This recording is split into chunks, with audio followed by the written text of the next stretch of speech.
In today's video, I'm going to teach you how to post a journal using QuickBooks Online. Navigating QuickBooks for the first time might feel daunting, but with this clear guide, we'll break down each step to help you make entries with confidence. First, open your preferred web browser and head to the QuickBooks website. You'll want to ensure you're logged into your account, so if you're not already signed in, take a moment to do that now. Once you're on the QuickBooks homepage, you'll notice a navigation menu at the top, and on the right side, you'll see a distinctive plus or Quick Create button. This is your go-to tool for creating various transactions within QuickBooks. Now, click on that plus button. This action opens a drop-down menu with multiple options related to business operations, such as invoices and bills. We're interested in journal entries, so let's focus on that. Within the drop-down menu, locate and click on the option for Journal Entry. This will direct you to a new page specifically designed for creating journal entries. Once here, you'll see a set of fields waiting for your input. These are the primary areas where you'll enter key details for your journal transaction.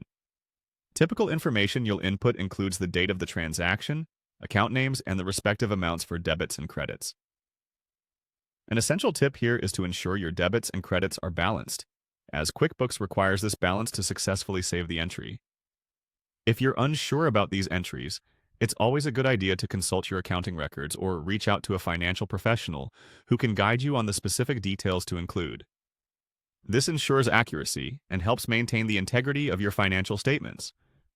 QuickBooks also allows you to add a description for each entry, providing context for future reference. This can be especially helpful during audits or when you're reviewing historical transactions. As you complete the journal entry form, double-check all your inputs for accuracy. Mistakes can easily happen if you're in a hurry, and ensuring correctness at this stage saves time and frustration later. Once satisfied that everything is correct, you'll want to save your work. In QuickBooks, there's typically a Save or Save and Close button towards the bottom of the screen. Clicking on it finalizes your journal entry and adds it to your records.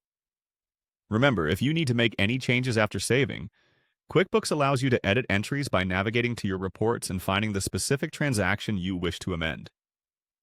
Now that you've successfully created a journal entry, you've taken another step toward mastering QuickBooks. Practicing this process regularly will develop your confidence and make managing your finances much more straightforward. Thank you for joining me today, and I hope this guide has made the process simple and concise.